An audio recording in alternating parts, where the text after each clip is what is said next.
kawawang Saldico, mga kababayan, ginamit lang at nagpagamit naman, mga kababayan, kasi nasilaw po sa pera. Nasilaw sa pera na may halong pangako, mga kababayan, kung mag-alala, akong bahala sa'yo. Puprotektahan kita, hindi ka mapapahamak. Pero ano nangyari ngayon? Para siyang pangkalso sa sasakyan, mga kababayan. Alam niyo po yung kahoy?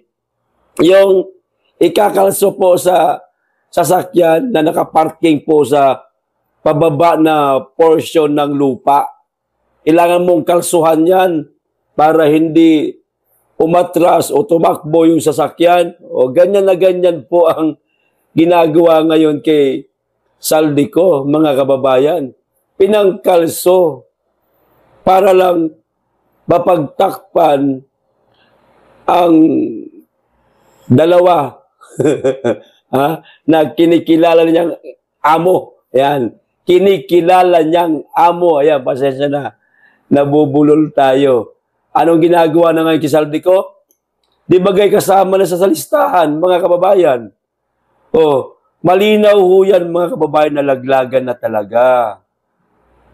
Kung ako kay Saldico, total, parang iniwan ka na sa ere, tinabla ka na, sinasama ka na sa mga listahan, at ikaw lang ang dinidiin, samantalang hindi mo man magagawa yan, Saldico, kung wala kang amo.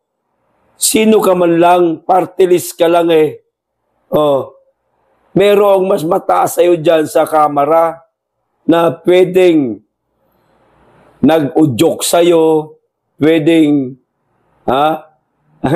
tulad nga nung sinabi ni BP Inday Sara, na kayong dalawa lamang di umano ni Martin Romualdez ang may hawak ng pera sa bansa. O ito po ang ginagawa ngayon kay Saldico, mga kababayan. Talagang iniipit na ho. Ako sa kanya, ikanta niya na talaga. Manabla ka na, Saldico. Pag ang papayag na ikaw lang, nagkamal ka ng limpak-limpak na salapi, nakabili ka ng mga air assets, pero nang gagawin? O ito ang balita, mga kababayan. Lahat ng mga air assets po ni Saldico, ayan, kukumpiskahin na o ipifreeze, mga kababayan.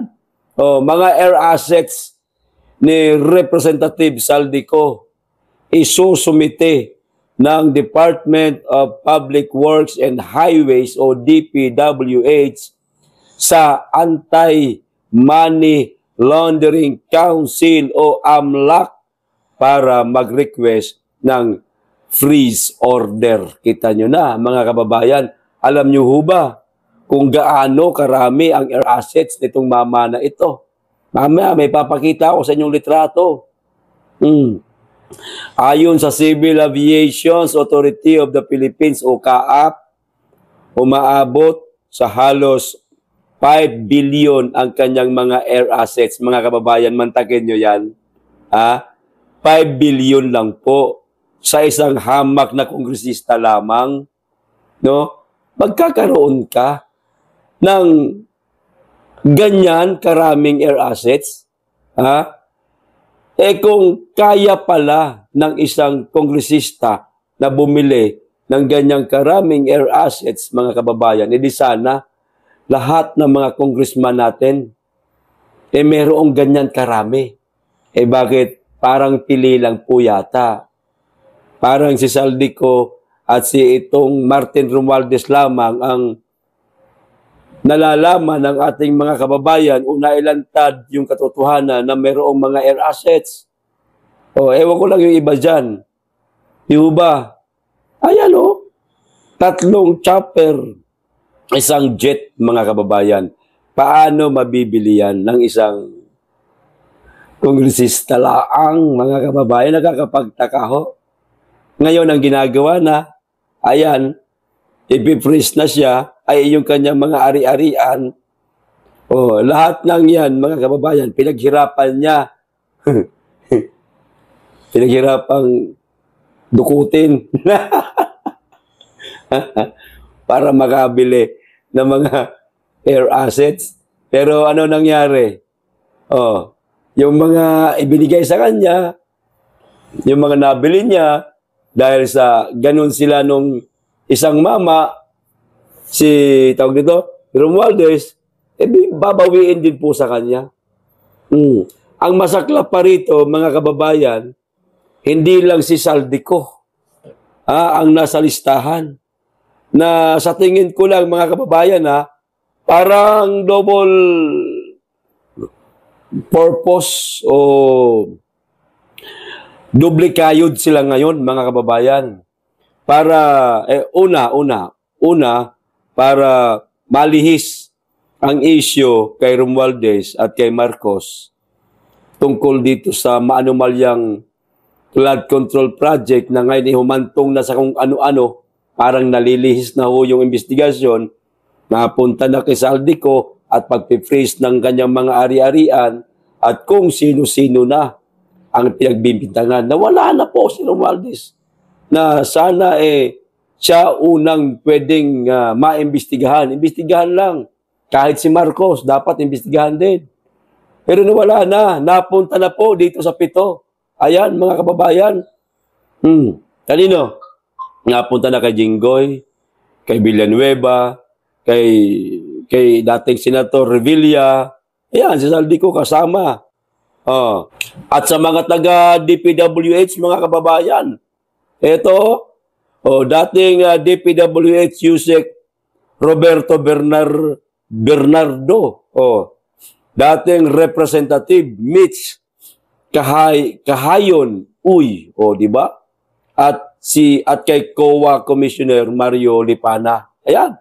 Nasaan yung pinakaulo? Di ba? Nawala na. Basahin ko lang. 7 individual idinawit ni dating Bulacan 1st District Engineer Henry Alcantara na nangikbak umano sa flood control project. Mga kababayan, bakit hindi kinanta yung pinuno ng Kamara?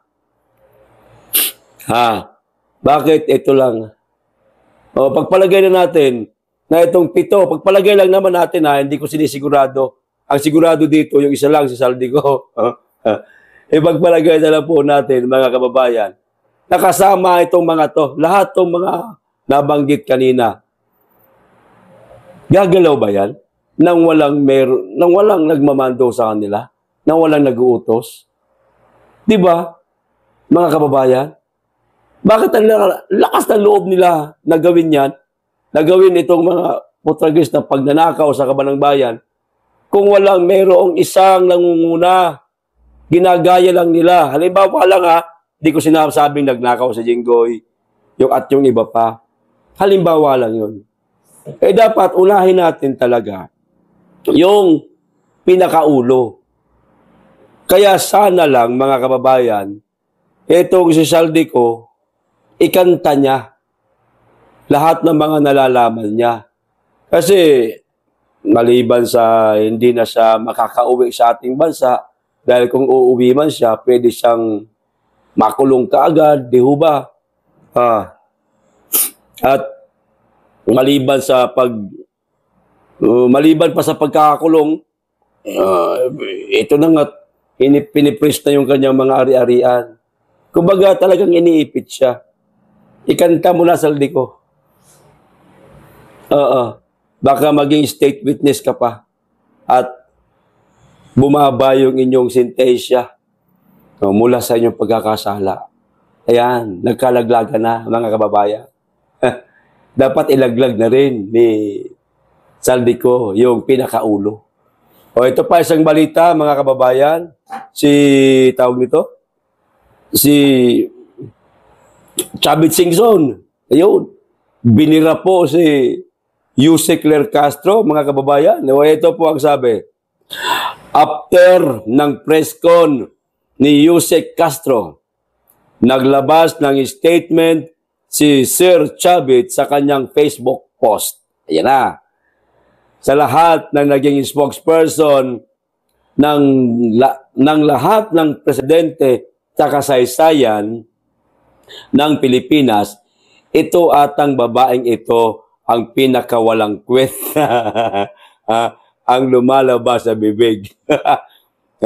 Trapo kung baga. Hindi mo alam kung abogado ito or abogago. Uunahin yung imbestigahan ang mga taong lumalaban sa korap na gobyerno katulad ko kaysa sa bilyon-bilyon na ninakaw na kauri ninyo. Pweh! Ayan, may pweh pa mga kababayan.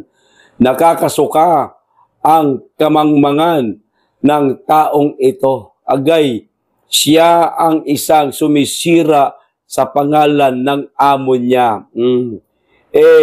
Parang sardinas na latang walang laman ayon kay Chavit Singson. Diba? Marami na nakakahalata. Mga kababayan na parang latang walang laman itong si Anticler. Napakarami niya nga sinasabi na may tuturing, hindi talaga may tuturing, talagang totoong fake news. Fake news hindi pa man din naiimbestigahan. Katulad ni BP Inday Sara dito sa mga ibinibintang na 125 million di umanong ibinulsa. Grabe, no? Para sa kanya, kay Claire Castro, wala na Positive na Guilty na si Inday Sara. Kita mo itong babaeng ito. Inilagay nga lang yan dyan, Manong Chavit, para manira sa mga Duterte. Yan lang ang trabaho niyan. Napakawalang silbing trabaho. Higit sa lahat, tingin siguro ni Marcos, dito kay Anticler, mga kababayan, boba ka naman Hindi mo naman kayang i-explain na mayroong kaakibat na batas na mga pinag-uutos ko sa'yo. Di, siraan mo na lang na siraan ang Duterte. Yan talaga trabaho niya. Kung ako, isang Yusek, na ganyan lang ipag-uutos sa akin, layasan ko yan. Nanggaling nga tayo sa grupo ng mga vlogger, ng mga bangag vlogger na inutos na sa atin na tawag nito, sirain na mga Duterte. Hindi pwede. Hindi pwede. Yun, nilayasan ko, binunyag ko pa. Ganun ba? Merong tawag nito, prinsipyo. Walang prinsipyo si Anticler. Basta kayo tumatanggap ng malaki, sige. Tama kayo, Manong Chavit. Mangmang itong babae. Abogago pati.